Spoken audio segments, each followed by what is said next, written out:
Hello, and welcome to Transformative Travel. I'm your host, Gary White, and with me here today, as usual, is my wife and my co-host, Ellen Aviva. We have Ellen inside the house today because it's a busy day out there in the hotel, so we don't want people walking behind her. How are you doing? I'm good. Good. I'm good. How are you? Well, you're doing fine. Our guest today is the same as our guest last week, Cheryl Straffon. Come on and tell us about Cheryl. And Cheryl will also be our guest next week when we really concentrate on Crete. Okay, well, welcome to our second salon with author, sacred sites researcher, ritual practitioner, and goddess lover Cheryl Straffon.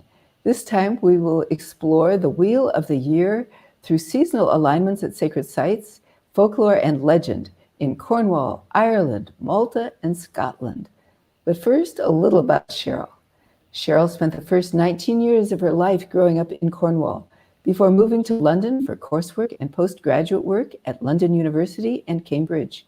She later returned to Cornwall.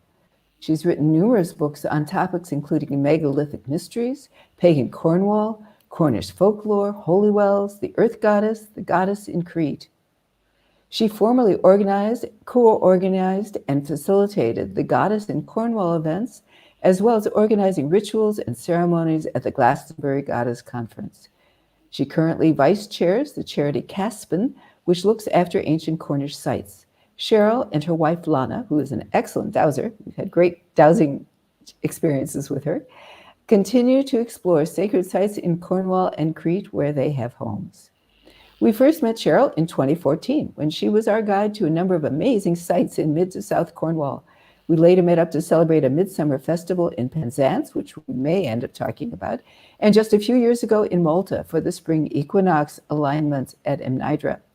Remember, please put your questions in the app or on YouTube if you're watching this recorded, and the recording will be available on YouTube on Gary White Transformative Travel channel. Welcome, Cheryl. I'm eager to have you take us around the wheel of the year, beginning with today, August 1st, Lamas or Lunasa. Greetings. Hello. Hello. Hello, everybody. Lovely that you're able to see this, logged on and checked in, or viewed it later. So welcome, everybody. As Ellen says, we're going around the wheel of the year. And for those who are not sure what we mean by the wheel of the year, there's a picture coming up there, which shows the different festivals on the wheel of the year and some of the goddesses associated with those festivals. You'll see in the center of the drawing a compass pointing to the directions, the 8 points around the compass, and each of the compass points represents a different festival.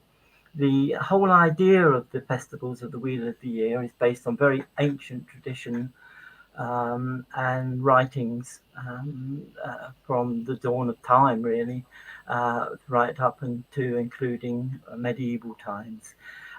Really, it's a two-fold wheel, one imposed upon the other. For instance, if we look at the diagram there, we can see the north, south, and east and west are solar festivals.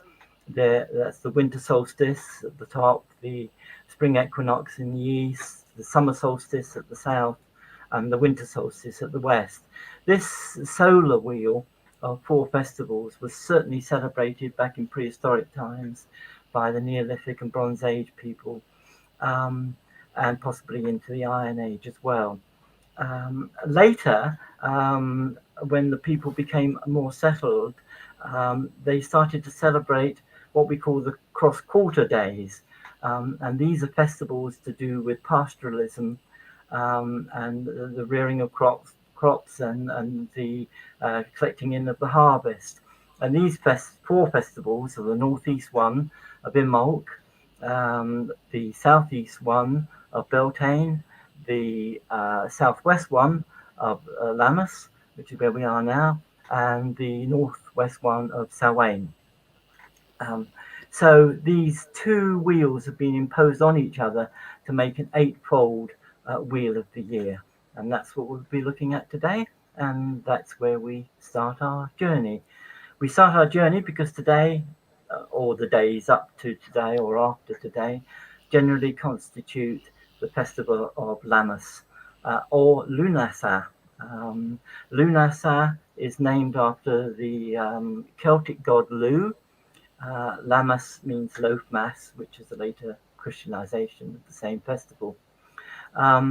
And although it's called Lunasa and dedicated to a Celtic god Lu, god of light, in actual fact, which isn't always that well known, but Lu in the traditions and the stories about it actually set the festival up in honor of his foster mother, Teotu.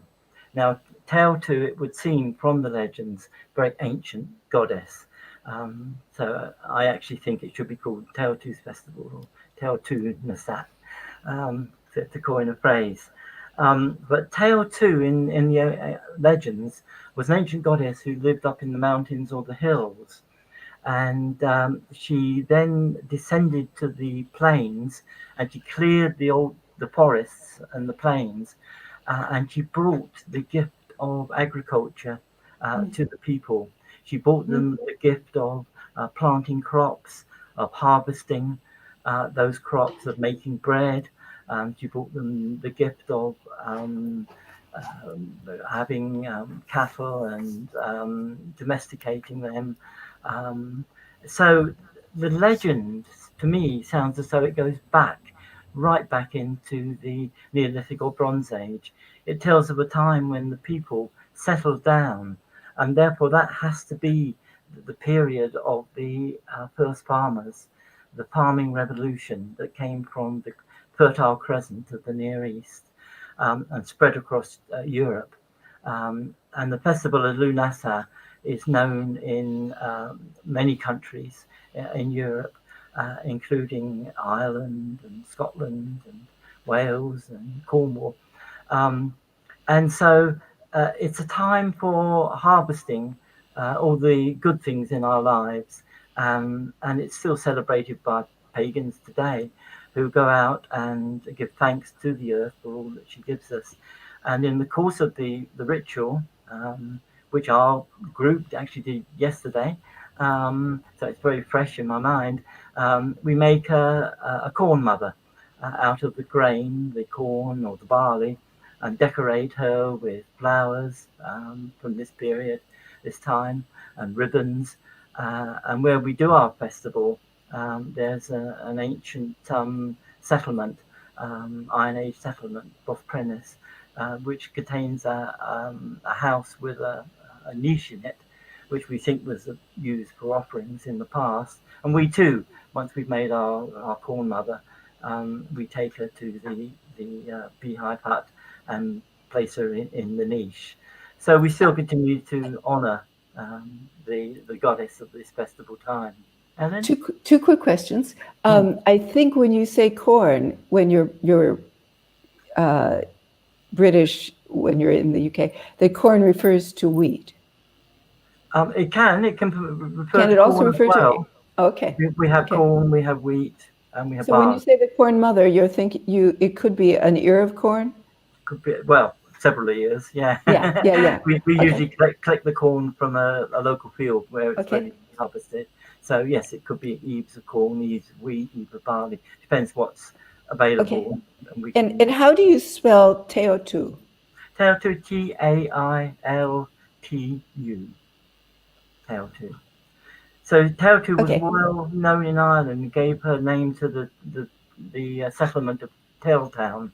And the thing associated with Tailtoo in this time of the year was the tradition of climbing a local hill.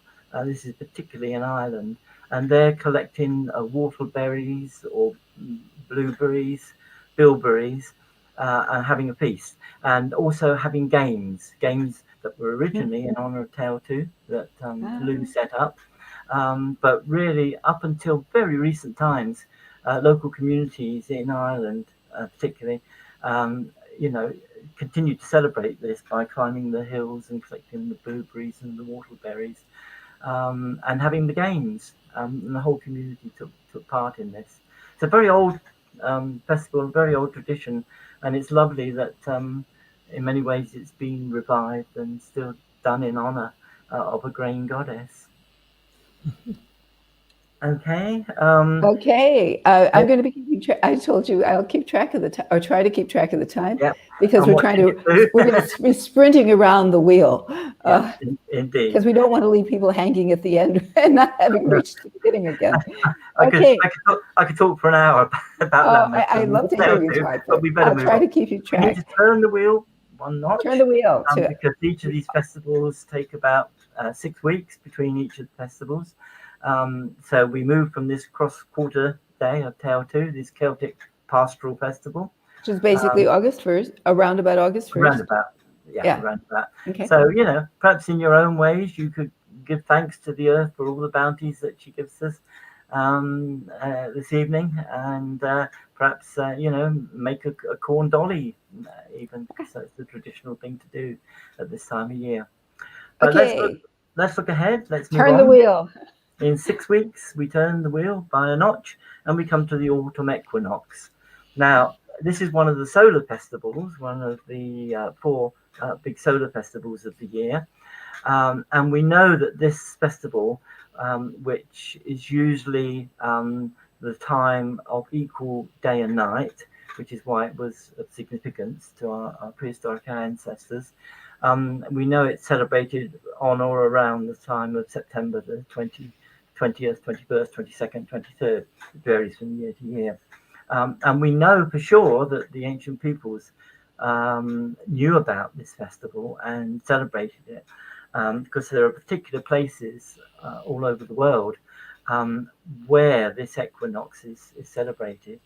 This one is a place in Ireland called Loch Crew. It's just west of Dublin and the Boyne Valley. And it's a couple of hills called Cairnbane East and Cairnbane West, and they are littered, they are covered with mounds, burial mounds. There are lots of them. You could spend all day just exploring them up there. An amazing place where the peoples of old constructed their mounds. And one mound in particular is significant that we want to talk about this evening, because we have all of us been there. I don't know if Ellen, you want to say something about being at this KMT on Loch Crew at Well, it's Equinox. We were there. I will be very brief. We were there a number of years ago for the equinox, and it was cold and foggy and very eerie, and there was a lot of drumming, and we didn't see the sun come up. We never saw the sun at all. But they let us in. They let us in, all of us who were there with the people with drums, and there was hot food being passed around and drinks, and they let us into the cairn, which is a chamber with a passage with 3 small chambers at the back. And we all snugged in there and people drummed, and it was just, wow, it was just amazing. And if the sun had been showing, it would have come through that passageway to light up these carvings that are on the very back wall. And and it would also do this in spring. So spring and summer sunrise. Yeah, and indeed, like you too, I was also there some years ago at this time, and we set our alarm to go up and see this equinox sunrise. And when we awoke, of course, at that time in the autumn, it can be very misty and it was a thick mist, so thick you couldn't see in front of your hand, and we nearly turned over and went back to sleep again. I'm so glad we didn't. We said, well, we'll go up there anyway and see what we can see. And we got to the hill, and it was thick mist, and we thought we're not going to see anything. But like you guys, we thought, well, we'll go on up anyway. So we went up, and thick mist all the way up, and we got to the top where this cairn is, and below me, that it was above the level of the mist. We were so lucky. It was absolutely clear, and we could look down on the mist swirling around below us, which was quite uncanny. So we waited there. There was about half a dozen other people for the sun to rise, and we went into the chamber just like you did. And as you said, Ellen, at the back of the chamber, there are these amazing carvings, which were done by the people that built the chamber back in the Neolithic or Bronze Age. And as the sun entered the chamber, it hit the top left carving, which to me is obviously a sun carving.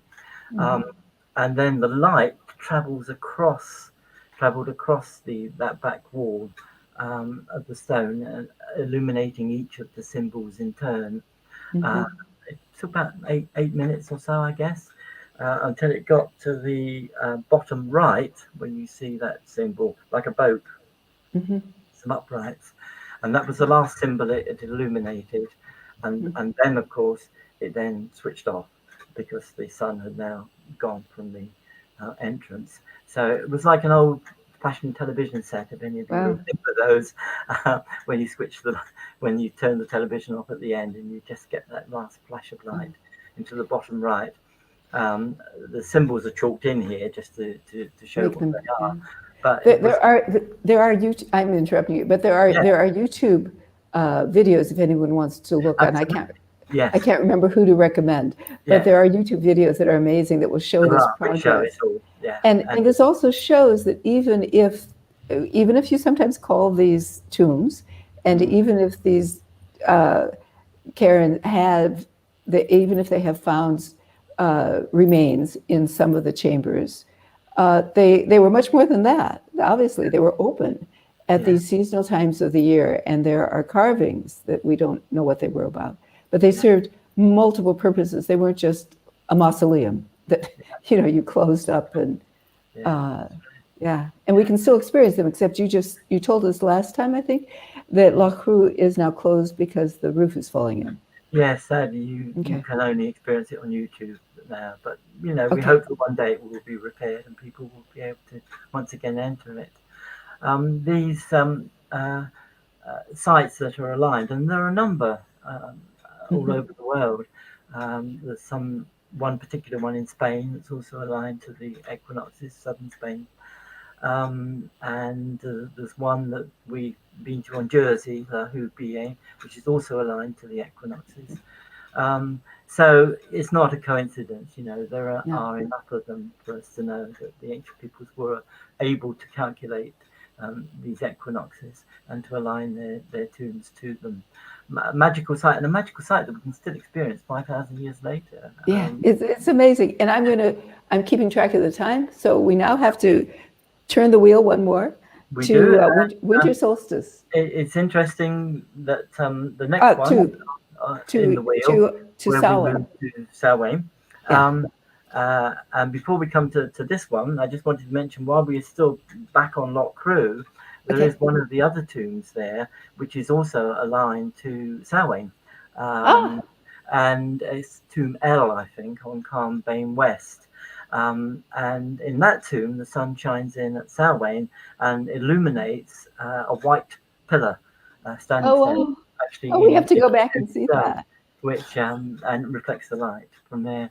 So these things are not a coincidence, and it's an interesting illustration, if you like, of the fact that perhaps although we can only trace back these cross-quarter days, these pastoral festivals, to the Celtic Iron Age people, in fact, there may well be places and tombs and so on which are aligned to some of these cross-quarter days. It's an area that hasn't been really examined in any great detail. I think it's something for future researchers to have a good look at some of these places and see whether there are some additional alignments. Well, not too long ago, people didn't even believe in archaeoastronomy was considered fringe science. Yeah, that's right. And now you can get a degree in it. Yeah, so, that's right. Okay, so now we're at Samhain, which is here we are basically what and here we are call Cornwall this time. Halloween. And it's the festival, which is, as you rightly say, Ellen, now known as Halloween. I think the origins of it have been forgotten, but perhaps some of the meanings behind it still remain, because the festival of Halloween is, particularly in America, I think you would know about that, where people dress up as ghouls and ghosties and people like that. Well, of course, the original meaning of Samhain was the time when the cattle were brought down from the high places by the Iron Age Celtic people. And it was a time when they connected with the spirits of the dead and the other world. So the veil between this world and the other world was very thin. And it was a time when the spirits could move freely between the other world and this world. So it's thought of as a time of going down deeply, both into ourselves and into some structures in the land. Carnuni is the slide I've chosen for this particular one, because it's where, here in Cornwall, we would very often go to celebrate Samhain. So we would go down into the places like this, called fugus, which are underground chambers. Which we talked about last time, for anyone who wants to know. Yeah, watch the first series. There we could have encounters with the goddess that's associated with this time of the year, which is the crone, the old woman. In Welsh legend, she was Cerridwen. That's a beautiful insight of voodoo. Oh. And in Irish legend, she was the Kayak. And there are a number of sites in Ireland which are associated with the Kayak. She originally came from the west part of Ireland, County Cork and County Kerry, where she was known as the Kayak bearer. And there are a number of sites which are dedicated to her in Ireland. One of which I think we both, Gary and Ellen, have seen, and I've been to as well. And that's called the Kayak bearer stone. It's a glacial erratic which just stands out in the land.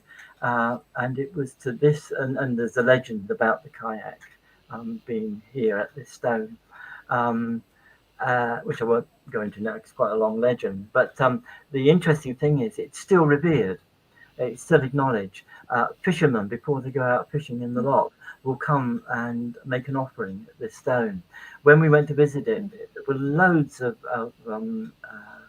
flowers, ribbons, and various luck charms actually placed on the stone. The stone is supposed to represent her shape, and what I found interesting when I went there was that you can see very clearly behind her a double-breasted hills. It looks like the hills of the goddess in the distance, and I don't think it's coincidence that this stone was placed here and became revered here, because it's very much a goddess stone and still revered today. And there are other sites throughout Ireland which are also linked to the Kayak.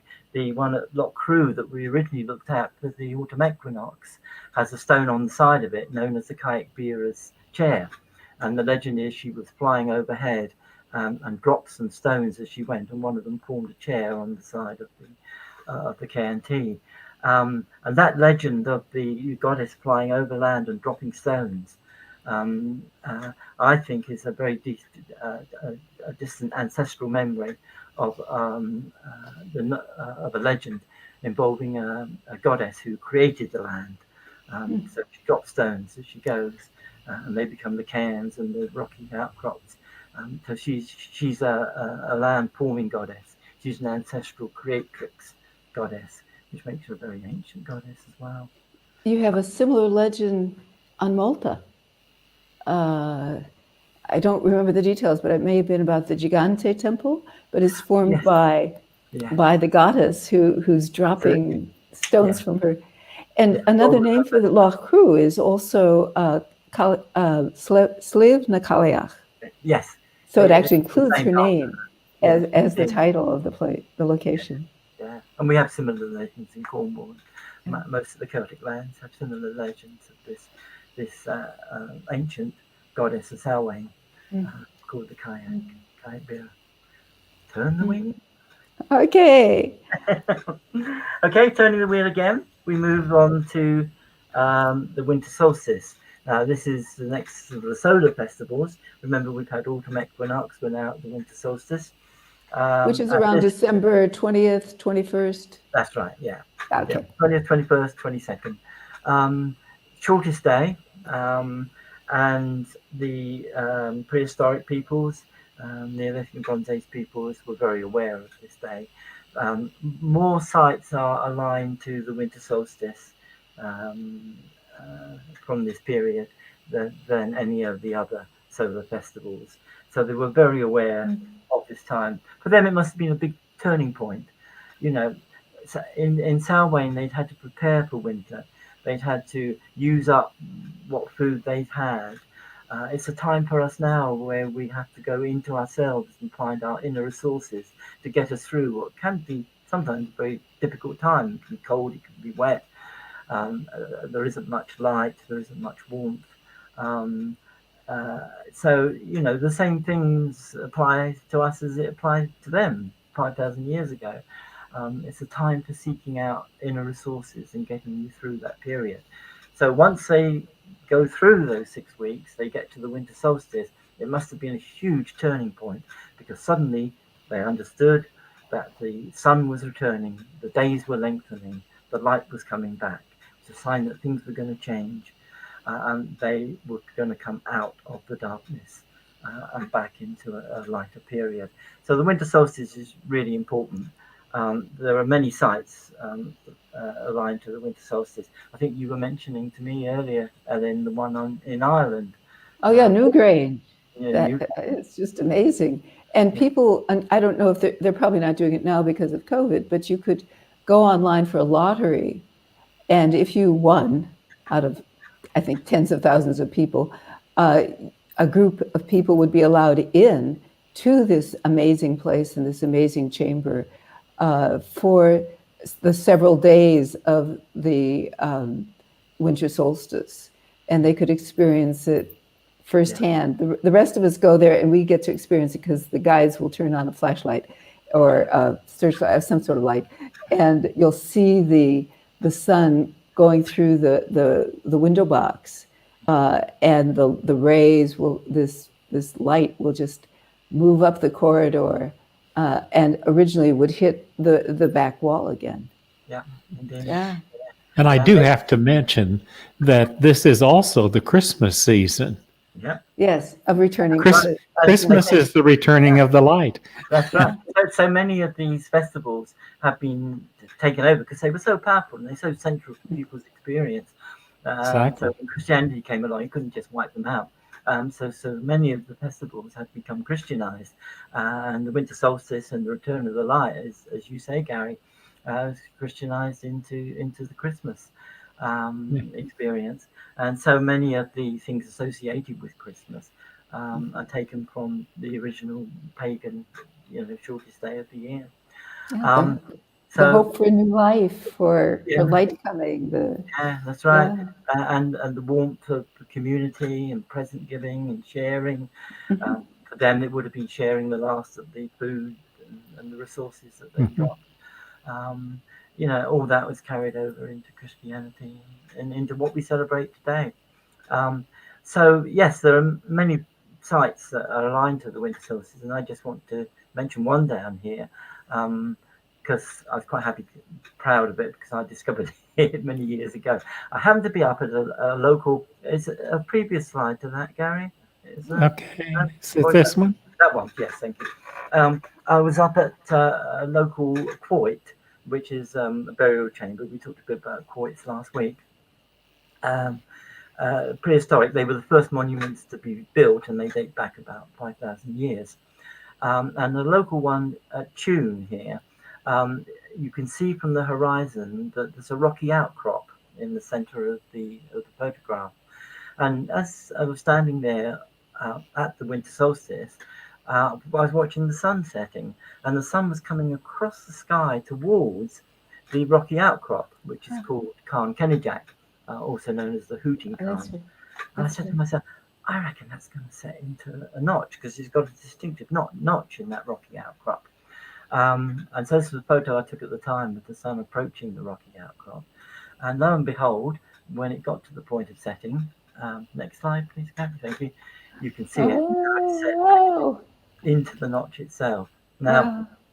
uh, since then, I've done a bit more research on this, and I'm sure somebody will point out to me that when we view the sun setting or rising today, it's not going to be in exactly the same position as it would have been at the Neolithic and Bronze Age when these sites were built. That is true. It's moved by about one sun's width when Ah, viewed from the Earth. But in this case, there are two notches. You see the left-hand notch and the right-hand notch. So at the time that the Chunquoit was built, it would still have set into the notch in Kenajak. It's just it would have set into the left-hand notch, and today it sets into the right-hand notch. But it's still a wonderful sight to see after 5,000 years. that's And of course, amazing. quite have been moved or set up, a few yards either one way or the other, you wouldn't have seen it set exactly into that notch. And I have been back since. In fact, our local Earth Mysteries group used to go back every year to try and see it. And most years you couldn't see anything. There was too much cloud or it was inclement weather. But it's 2 or 3 years that I have now seen it happen, and it is Wow. a most magical sight. And it takes you right back. It makes you think you could be standing there with the people 5,000 years ago, watching the same thing with the sun setting into the Wow. notch. It must have felt incredibly significant to them that the sun set into that notch. And of course, in the days following the winter solstice, the sun would move along the horizon as they could see the days getting longer and lighter. We're going So, to turn the wheel again. And I just yeah, want to say, as we sort of rush through this, that I yeah, hope if people have a chance to listen to this as it's recorded and stop and pause and think and feel into what each of these seasons, what each of these markers meant or could mean to you today, yeah, even though we live in such an industrial, grocery store shopping kind of place. yeah, But the significance of this whole cycle that's been honored for 5,000 years or much absolutely. more, Yeah, and yeah, we can see the evidence in the location, in the alignments of these megalithic sites, yeah. um, and you just have to. We can't stop because I'm checking the time. We're 2 minutes Yeah, slower, we're all right. We're all so I'm going to stop. But we're rushing around the wheel. But please slow it down and just enjoy it when you get a chance to watch it on the recording. yeah, Okay, so next, yeah. Imbolc. Well, we could say a lot more about each of these festivals, of Ah, course, but I hope yeah. that in going round the wheel, we can give you an idea, a feel, a highlight of the ways in which some of these festivals may have been celebrated and some of the sites that may have been constructed to celebrate them. So it's a flavour tonight, but nevertheless, it's one that's built on a very ancient tradition. So hopefully people can follow that up and read more about it afterwards if they want to. So So yes, this is sorry, Imbolc, and it's around February 1st. yeah, we turn the notch again, and this is between each of the solar festivals is a cross-quarter pastoral festival, and after each of those comes the solar festival. So it's always solar festival, pastoral, solar, pastoral, and so on around the wheel. So after the winter solstice, after Christmas is over, people have got to wait a long time before the next holiday or celebration comes up, probably Easter or summer holidays. Not if you're a pagan. There's always a festival coming up every 6 weeks. Um, and for us, the next one after the winter solstice is Imbolc. Um, Literally means use milk. And that's a hint of what we're going to be celebrating at Imbolc. Again, the original festival, which was an Iron Age Celtic festival, marked a specific period, a point of time in their pastoral wheel. it was the time normally around the beginning of February. And once again, that's been Christianized because it's been turned into the Candlemas, Candlemas festival. It's also St. Bridget's feast day. Is it? Mm. Yeah. Mm. Yeah. Yeah. So 1st of February, on or about, was clearly a significant and important time. And what do we celebrate at Imbolc? Well, this is one of those festivals that we have, fortunately, a great deal written about.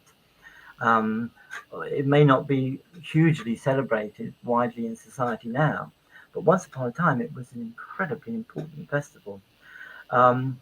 It was a time when the people leading up to the festival, particularly the youngsters of the tribe or the community, would go out into the fields and along the seashore, and they would collect all the little flowers that were just beginning to grow, the crocuses and primroses and all of these flowers, and they would bring them back to the home, and in each of the homes an effigy would be made out of rushes or straw, and they would decorate the effigy with little flowers and little shells and things, and this effigy became known as the Diva Breed, because this is a time when the goddess Breed or Bride or Bridget was celebrated.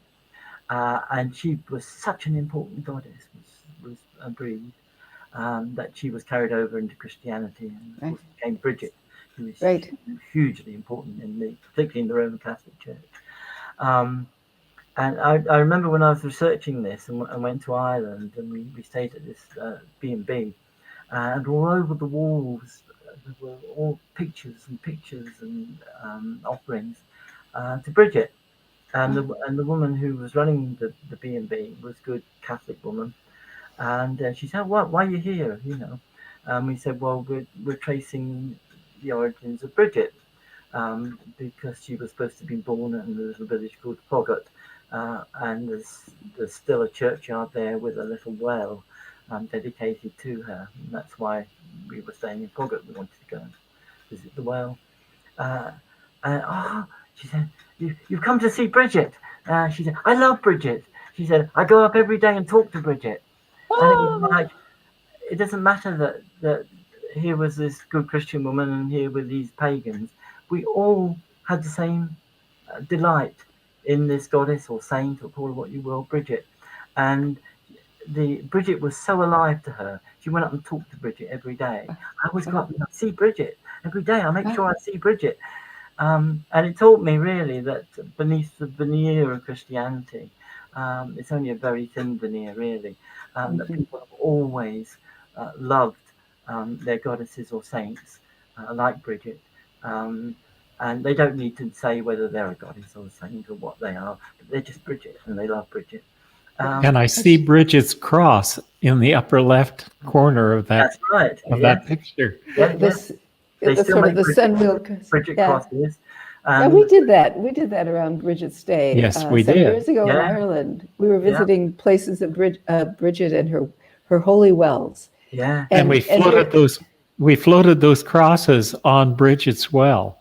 Wow. On Iona. On Iona. Right. Yeah. And while we're on that, you were up at her supposed birthplace at Kildare. There was the fire temple that she was in charge of for so long, and there is a sisterhood of which you can join. You can go online and look for this. Nuns. The Brigantian nuns. Yeah, and you can go online and you can offer to participate by being responsible for lighting a candle for one day out of a cycle. I think it's 19 days, and the 20th day Bridget is supposed to light it be in charge herself. Yeah. And if you visit there in Kildare, you can go. They've got a new centre there, the nuns, and it's lovely. And they keep a fire burning to Bridget there 24 hours a day, 365 days a year. They've made a beautiful CD of songs to Bridget, which you can buy. Okay. Get online as well. So the tradition of Bridget is still very much kept alive. There's also an organized pilgrimage that Yes, you they can do. join Yeah. at least once a year, where people walk a certain distance. Yeah, that's at that time to as well. yeah. Beginning of Okay. February. Yeah. I'm going to put up this one because it's on the well. Could you just go back a minute, Gary? Okay, I did want to sure. say something about this one. Okay. So we made an effigy as well of Bridget. You can see her in the middle there, wrapped in white clothes. She's decorated with flowers and everything, just in the traditional way. And in the Irish tradition, once they've done this, they carry this effigy to the back door. And then they call Bridget in with a Gaelic invocation, which I won't attempt to recount here, but it was recorded. What the Irish invocation is, it says, "Enter Bridget, come, triple goddess or triple saint or whatever. Come, thy bed is ready. We have made thy bed for thee." And they call in the spirit of Bridget into the deeper breed, into the effigy itself. Now, when I read this, I thought I was amazed because they're actually invoking the spirit, and the effigy becomes the saint or the goddess herself. And they carry this effigy to the head of the table. They created a space for her, a place of honor at the head of the table. And then they eat things like butter and stuff, and they offer it to Bridget as well. And they take from the cloth surrounding Bridget, which is called the brat breed, a little piece of cloth, and everybody in the house, particularly the women, have a piece of this brat breed, and they carry it with them, and they use it for all times as a protection, perhaps when they're in pain or giving childbirth or anything like this. The little piece of the brat breed from the cloth is used, and this was recorded up until the beginning of the 20th century. Communities, particularly in the west of Ireland, were still doing this, still welcoming Bridget back into their home. Well, I think we've stopped at this wheel, on the wheel here, so we really have to get on. Yeah. And I think there's one more slide. Next slide, if you would. Okay. These are candles floating into one of our holy wells at this time, and in bulk, because Bridget is very often associated with holy wells. She's very much a healing goddess, and so collecting water from holy wells at this time of the year is a very good time to keep them for healing purposes. So many holy wells, both in Ireland and in Scotland and down here in Cornwall, are still visited. They're visited all year round, but they're particularly visited at times like this to collect the holy water for healing. So that's why it was in there, really, just to say that the spirit of the goddess, of Bridget in particular, can be found in the holy wells. This is Alia Well in West Penrith. Okay, turn the wheel. We're not going to get through the year otherwise. Oh, we are. Don't worry. I'm Okay. watching the time. Yeah. Okay, Gary. Next, we come to spring equinox in Now, on this is Malta. the obverse of the autumn equinox, and there are sites which are aligned both to spring and autumn equinox because it's the same alignment. And again, there are sites all over the world which were aligned, obviously, to both of the equinoxes. So we put this one in for spring equinox because we've all been here, Gary and Ellen and myself. Oh, various And times. and at the same time. And at the same Yes. time, and experiencing the same equinox. You have to book in specially to see it. But we were there, I think it was in 2019. Yes. Yes. And the site is in Hydra. Yes. And this is March 20, 21st, 22nd. It's a temple on Malta. And it's one of the amazing temples on Malta. They're said to be the oldest temples in the world. Many people think they were deliberately shaped to represent the female form, and are therefore very early goddess temples, and many figurines have been found in these temples. This particular one in Hydra, which is not far up from the sea that you can see in the background, has its entrance deliberately aligned to the spring equinox. at the time when we got there, it was a little bit cloudy. So I sat on the outside of the temple, invoking the sun goddess and willing her to come up, whereas Ellen and Gary went into the temple. In fact, you'd like to say what you see? Well, this is what we saw. That line of light that you see on the floor is the sun shining through to an altar. Yeah. Yeah, that's right. The sun shines through to the most inner sanctum, to the Holy of Holies, at the back of the temple. And you can see it on this next slide, which is a diagram of the alignment. Yes, and I don't know who to credit that to. I found that on Facebook. I think I've seen it in a book on Malta, but I apologize for not crediting whoever is the author of this. It's UNESCO, Ellen. I did check. Oh, is it? Oh, yeah. Okay. Thank you. It's UNESCO photo, and it's Creative Commons. So, yeah. Okay, good. So the spring and the autumn equinox is the line in the center of the diagram, and you can see it, as Gary explained just now, shining straight into the temple and straight into the Holy of Holies at the back of the temple. You can see it's a lovely picture of the Wheel of the Year moving around in Nidra, because you can see all the other solar times on the diagram as well, because the sun does come in at other times of the year, though it's only at the equinoxes that it illuminates the Holy of Holies at the back of the temple. So amazing knowledge that these people had. You know, they must have checked these sites out for many decades, perhaps with wooden sticks and so on, before they actually built the temples around that to experience this. So that the observation of the solar sunrises at these particular times was not, you know, they wouldn't describe themselves as archaeoastronomers. It was part of their religion, it was part of their faith, it was part of their belief. The returning of the light at these times, like the winter solstice and the equinoxes, was about the coming of the deity, the god, the goddess, into their lives, into their temples. And they probably had offerings on the altars that the rising light would illuminate, and perhaps would recharge the energies of them.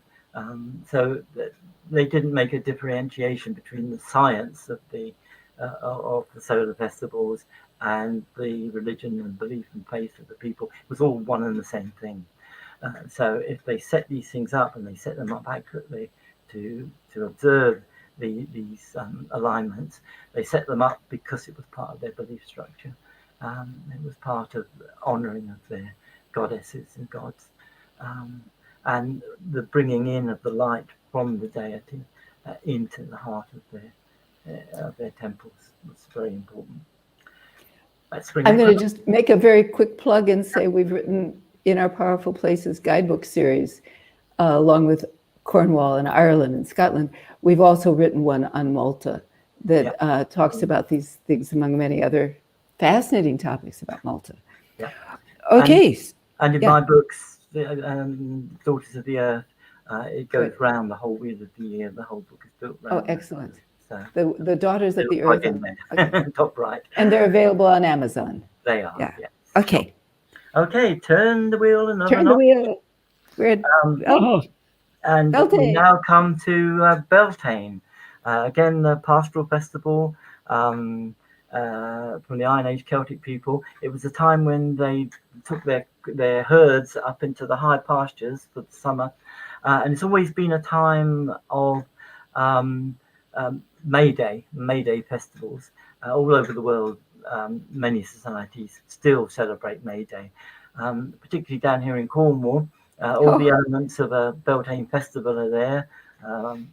At Padstow, you've got the Beltane maiden, who happens to be my partner, Lana, and she's sitting with an os, which we usually invoke Rhiannon at this time of the year, who was a Welsh horse goddesses. But there are many horse goddesses on the continent. She was known as Epona, In Irish myth, she was known as Matcha. There are many stories and legends about the Welsh, about the horse goddess at this time of the year. She brings the growth of new beginnings and energy and sensual and sexual energy. There's the bluebells placed as an offering. There's a drum used to drum her in. And if you really want a wonderful experience of Beltane and the Os energy, as Ellen just said, go to Padstow in Cornwall.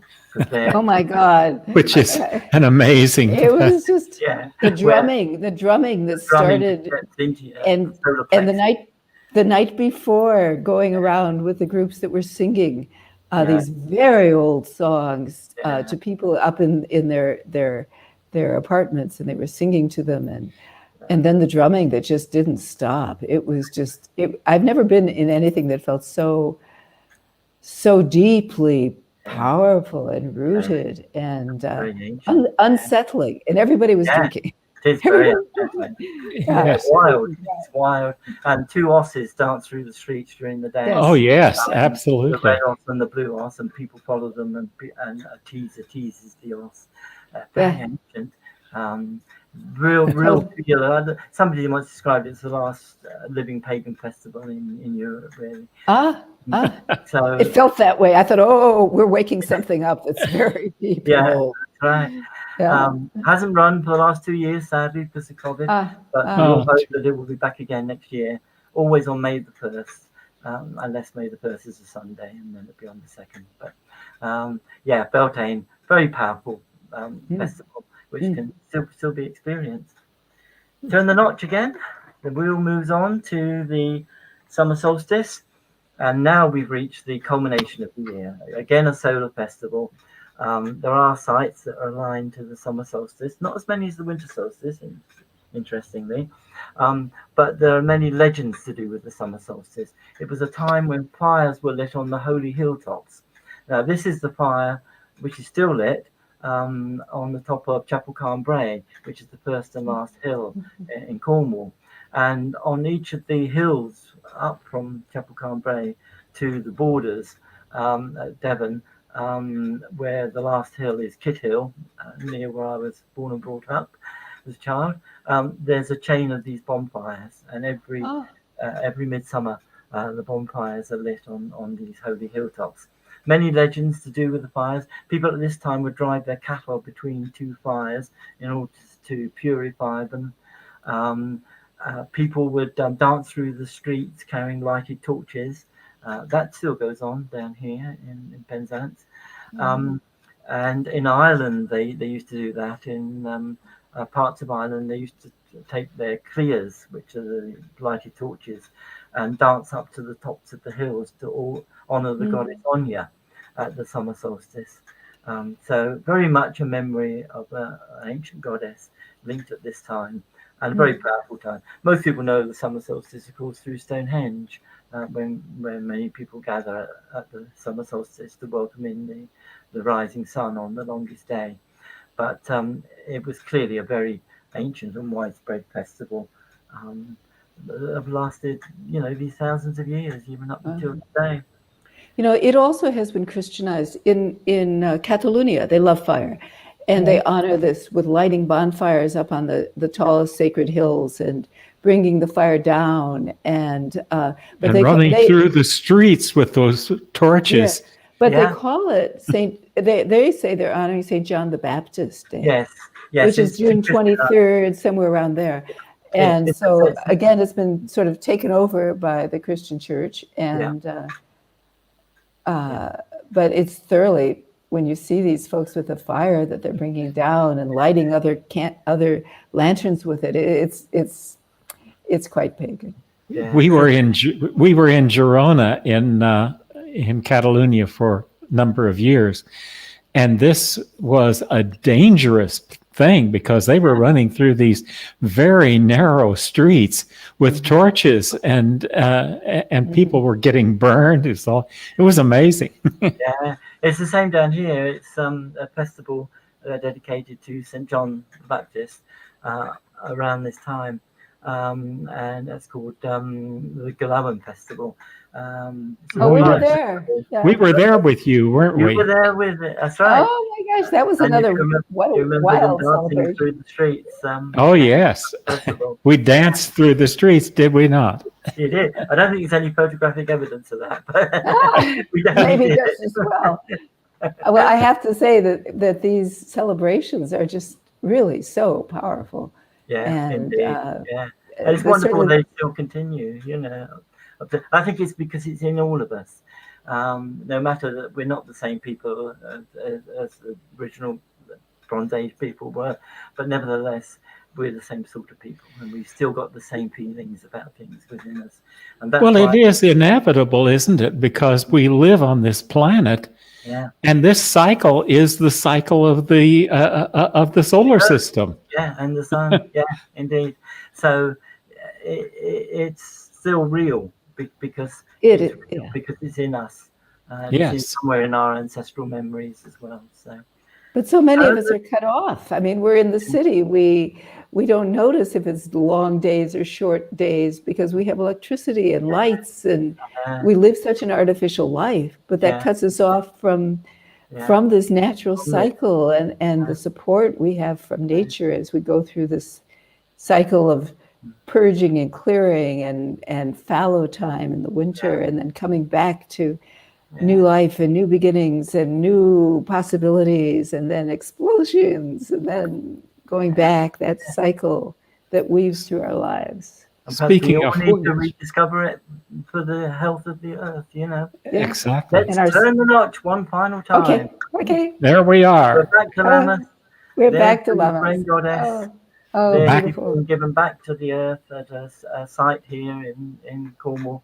We've been right around the wheel from now, and we just hope it's given you a taste of the wheel, because it's still as relevant today as it was 4,000 years ago.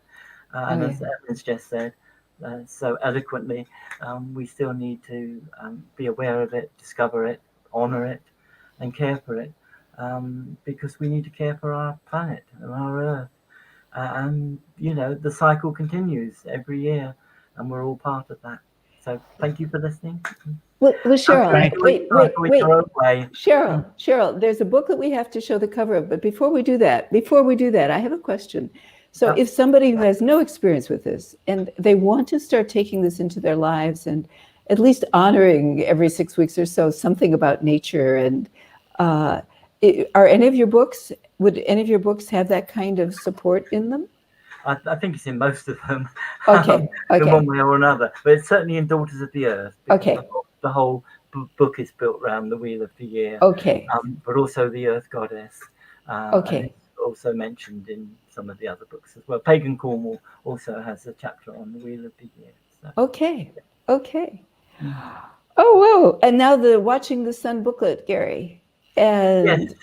For anybody who's interested in following up this idea of the cycle, a booklet I put together with a friend of mine, archaeoastronomer,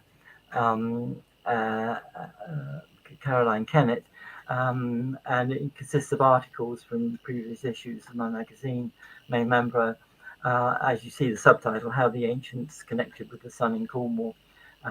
So it talks about the sites down here in Cornwall that are aligned to the Wheel of the Year, what the sites are and how they're aligned. And so, yeah, it's available if you go on to that one isn't on Amazon, but it's on the website, www. Gary, will you show her website banner? Oh, yes, I'll do that. And somewhere here, I got the wrong one. That's the one. there we go. So you can order it from there. Yeah. And that's also, I just renewed my subscription to your Main Mavro. Yes, thank you for that. Yeah, no, I mean, it's I love it. It's all, it's always full of wonderful information about what's going on in Cornwall, and archaeologically and mythologically, and yeah. Well, we actually did this. We did it within 1 hour. I knew it would. Oh my gosh, I'm amazed. Compressed the year into 1 hour. Yeah, that's right. I'm slightly dizzy. It's like, being on the Wheel of Fortune or something. Yeah. Click, click, click, click, click. Now, we are planning to interview you one more time on Crete, because we had promised at the beginning that we would cover Crete. And if there's anywhere else we haven't covered enough that you'd like to talk about, and you have graciously offered to give us your time and energy, well, thank you next for Sunday, the 8th. Same time, same station, as they say. Yeah, yeah.